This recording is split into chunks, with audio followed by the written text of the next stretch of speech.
Good day, everybody, and welcome to the Hollywood Bets Durbanville meet on this Tuesday. Time now to get going and have a look at what we're doing in the Bipots. The first leg of the Bipot runs at 10 to 1, and we want to go through the card with Daryl Marie. Trust everybody's had good weekends racing as we have a look at what the early market looks like on the Monday morning, where number 3, La Concierge, is favourites at 15 to 10.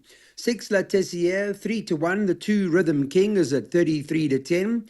4 to 1, the 7, Fractal, and then you can get 10 to 1 and better about the balance. Morning, Daryl. Let's go start up our Bipots. What's the opening leg look like? Good morning, Clyde. Excuse me, morning to the viewers.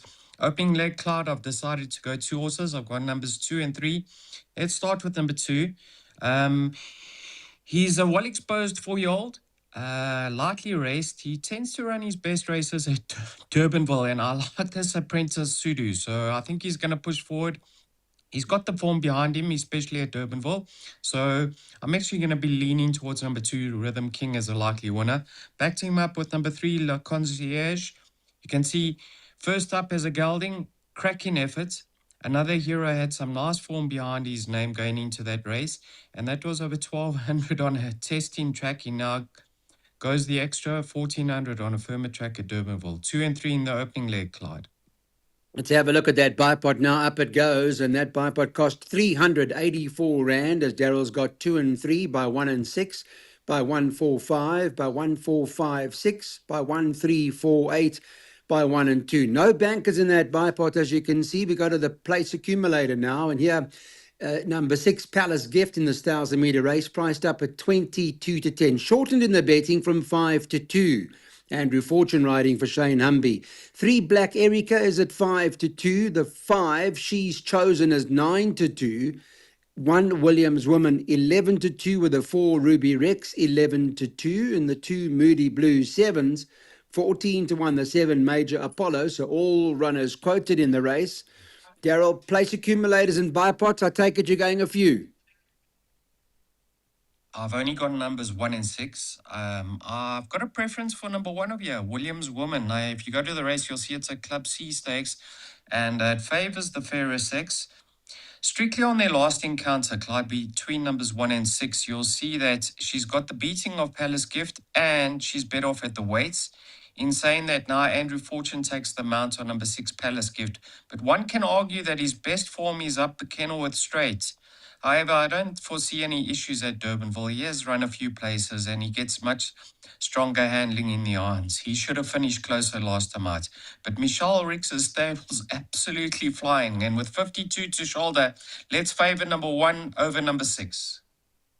I see you bank it in a timely manner in this place accumulator later on. The PA cost 384 Rand the same. And those are your numbers. Yes, let's get to the pick 6 now and see what's going on there. This is where they will race over the 2005 trip to Camelot as favourite at 22 to 10.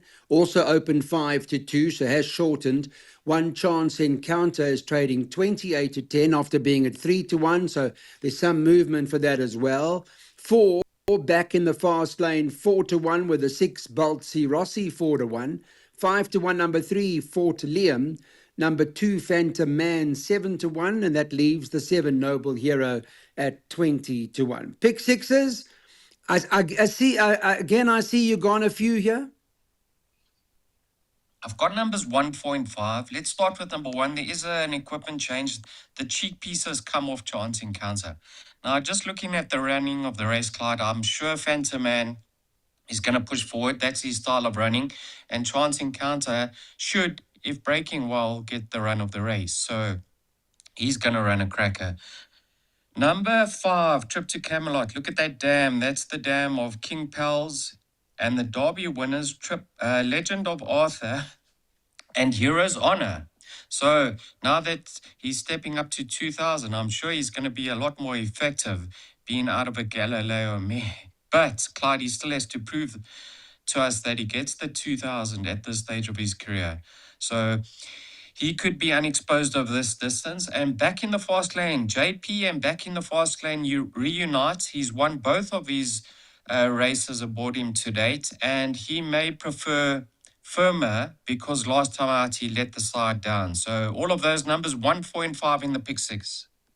Got it. I see in this pick six again. We're banking in a timely manner. Hopefully, we'll get this one right. That pick six, if you want to take 10%, we'll spend 202 Rand to get 10%. Time to have a beer with the boys as we go to race 5. This is a D stakes over 2,000 meters. And in terms of the market, beer with the boys, number 1 on the card is the 4-1 favorite. Number 2 on the card, 12 Filianta, is at 4-1 joints. 7 Double Dash, also 4-1. So they're betting Daryl 4-1 the field, essentially. Most difficult race on the card. I've been a bit foolish of here by leaving out number 9. I've gone all of runners 1 through to 8, Clyde, but I honestly can't see the Sansa stock featuring. Difficult race. I'm looking for a jolt over here. Beer with the boys, take note. The tongue tie gets removed. Richard Free and To the Moon and Back reunite. He's 1-2 aboard him, and the blinkers go on, which probably indicates that he's going to try be a little bit handier than his last couple of starts. Lancia must have a chance on his penultimate run. The stables is doing extremely well. And Master Coiner stepping back up to 2,000 meters. He's an improving type. Let's try get the result we're looking for. Yeah, fair enough. And that's a 96 Rand jackpot. Race number 6 is the second jackpot. There's a comment from, just so you know, Pitt Stain and Albert Stain about Spirit, saying that's working well. They're expecting a good run. From a market perspective, 1 Give It Laldi is the 5-2 favourite. 8 Object Zar 3-1. 3 Churchillian 11-2. 6 She's Got Class trading at 7-1 with a 5 Spirit 7-1 and the 7 Fast Train 7-1 and a little bit of money for 2 Handsome Prince. Shortened the Michelle Rick stable from 10-1 to 7-1. Double figures the balance. What you like? Clyde, Give It Laldi's a lovely improving type. If you read the comments on the Hollywood Bet Syndicate website, they're saying they're expecting a good performance and they're hoping to see him follow up with another victory. Done absolutely nothing wrong since being gelded. Probably going to be the one to beat, but there's no slouches in this race, Clyde. They've all got decent chances. Number 8, Object Art. I won't be too concerned about his draw because he needs to be put to sleep at the back of the field and come with a late rattle. So their hands are tied now that he's drawn out wide, and that will suit him. He is better off at the weights with Give It Laldi. And have a look at Churchillian. I know he's well held on his penultimate start, but this horse on his day is very, very useful. Oliver, from that draw over this course and distance, he's deadly, Clyde. I know he's yet to win, but he's always knocking loudly at the door. So I've gone all of numbers 1, 3, 4, and 8. I wouldn't be surprised to see Give It Laldi win comfortably. He's a lovely individual, but like I said, this race is packed with horses with ability. Okay, that jackpot cost $84. Now to race 7. Let's have a look at this particular event. 5-2 and about number 3. Take It As Read. 2 Final Call. 5-2. So they're joints 2 and 3. Does it end there, Daryl? Do we going deeper? I've gone numbers 1 and 2 in my Bipots and my PA. In the pick 6, I added number 3. There's an equipment change with regards to number 3. Well, 2 of them. The blinkers go on, Take It As Read, and the tongue tie goes on too. This is an apprentice race, Clyde. Number 1, Blaine Marks Jacobson. Knows Miss New York. He's ridden her, and she loves Durbanville. 53 to shoulder, drawn 1. I respect her chances hugely over here. Number 1, Miss New York. Number 2 is going to be my top choice, Final Call. She's a lovely filly, this. And just strictly, one will open the book and say, oh, she ran below par with the blinkers on last time out, yet they're keeping them on. I don't believe that's the case. I think it's got to do with the going last time out, that she didn't enjoy it. So I'm leaning towards number 2, Final Call. Short and sweet now. The next race, you've got this horse in a timely manner. We backed it last time and we were a bit stiff. It got beat to half a length to the stable companion. Okay, Banker, this time round, we're putting our head down? Yes, indeed. Should have won last time out. The horse that ran just behind him is worse off at the weights. I think JP's gonna turn things around this time around, Clyde. He's not gonna let any horses ahead of him and give them better runs in transit. Last time out, he came up the wrong side of the track. I think he's going to win and win comfortably. A win bet on number 3 in a timely manner. I see you can get 18 to 10 at the moment about this horse. Is that right? Yeah, 18 to 10. The 7 Soho Hot Throb is 3 to 1, and the 8 Rocking and Rolling is 4 to 1. 9 to 2 about the 4 It Is My Time, and the 6 Cats Who's 5s, 10s and better the balance. The 9th and final, let's have a look, is 1400, where the 7 Clark Griswold's top of the boards, trading at around 15 to 10, 3 Miami Summer 9 to 2, 1 Fort Yukon 11 to 2, with all of 2 Senor Dante and the 4 Cedar Point, they're all 11 to 2, 8 and better the balance. What are we doing at the back? Tricky race, Clyde.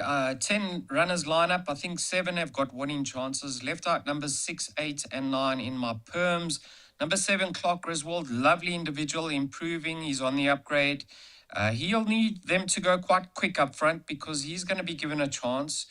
But there are a few bit off at the weights with each other over here, which makes it very, very competitive. Fort Yukon got the draw on his side. He's super fit. Must be taken seriously. But I'm leaning slightly, and only slightly, towards number 4, Cedar Point, Clyde. Last time out, I don't think the race was run to suit. They went slow up front, and they just caught him a bit flat-footed. I actually think he's a nice individual. Last time out, the race was abandoned. He was meant to run a few weeks ago, and the last 2 races on the card were abandoned. So he's super fit. I'm not too worried about returning from 42 day off the track. Each way play on number 4, Cedar Point, in what could be a very, very tricky race. Thank you, Daryl. That's our podcast preview, everybody, of the Hollywood Bets Durbanville meet on Tuesday. We catch up again on Wednesday when we go to Hollywood Bets Greyville.